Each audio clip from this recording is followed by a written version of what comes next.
When you think about God, when you hear the word God, what images come to mind?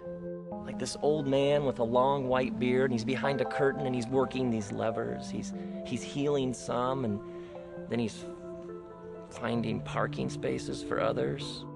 See, for many people, their concept of God is built around a God who's outside of everything, a God who essentially is somewhere else, a God who made the world but then stands back and watches it from this other vantage point, a God who's there and then from time to time comes here.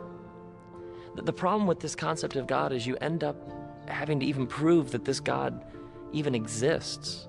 And so what happens is we start with real life, we start with existence, what we all agree actually exists, and then people end up arguing and debating and discussing whether there's a God somewhere else who has something to do with this.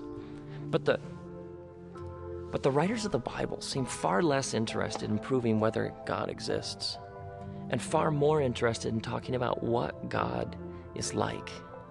Like in the book of Exodus, a man named Moses wants to know God's name, and God responds, "I am." And then later God reminds Moses that when Moses heard God's voice, he saw no shape or form. I mean, God is beyond anything our minds can comprehend. What's it mean to have a personal relationship with this kind of God? I mean, that's hard to get your mind around. I mean, now I believe that God listens and God cares and God's involved, but I find the whole relationship idea hard to comprehend. And then loving this kind of God, what does that look like? What does it mean? And how do you do it?